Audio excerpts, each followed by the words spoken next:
Cranial nerve number 1, cranial nerve number 2, here and here. Optic nerve, where it crosses over, known as the optic chiasm. So cranial nerve number 2. Cranial nerve number 3 is right here. Ocular motor. Alright, then the other one that you need to know on the sheep's brain is cranial nerve number 5, which is this great big thick one right here and right there. Alright, so cranial nerve number 5. So cranial nerve number 1, 2, 3, and 5. Alright, in addition, you need to know the lobes. Alright, so longitudinal fissure, frontal lobe, parietal lobe, occipital lobe, and a very chewed up temporal lobe. Let's see, well, not temporal lobe right there. Alright, on this one. Alright, so cerebrum, cerebellum, brainstem. Parts of the brainstem: spinal cord, medulla oblongata, pons. Alright, this is the pituitary gland sitting right there with a trigeminal nerve, cranial nerve number 5 on either side. If I fold this back, pull it out of the way, notice that white fibrous layer right here?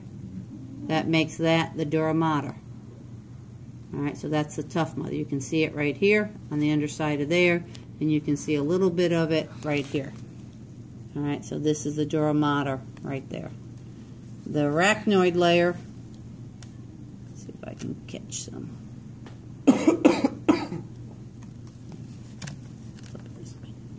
Alright, so I can pick up part of that arachnoid layer right there. See it above the pin now? Mm-hmm.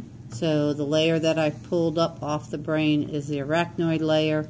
The pia mater is in direct contact with the gray matter. So longitudinal fissure here. The humps are the gyra. The sulci are the grooves. And it's pretty much when you pull the arachnoid mater off, you can see the actual groove. So pretty much the brain is covered. The dark that you see are blood vessels. They're held in place by this arachnoid mater right there. Alright, so looking at the sagittal view of the brain, again, this is spinal cord here. This is medulla oblongata here. This is pons right there. Arbor vitae of the cerebellum. The gray matter is the folia. This is the fourth ventricle right here. We follow this fourth ventricle up. This is the cerebral aqueduct. Comes up, up, up. Alright, this is my thalamus or intermediate mass. So wrapping around this space that you see around the thalamus, this is the third ventricle. Alright, and then above that, on this right hemisphere, this is my lateral ventricle. On the right side, there would be a matching one on the left side.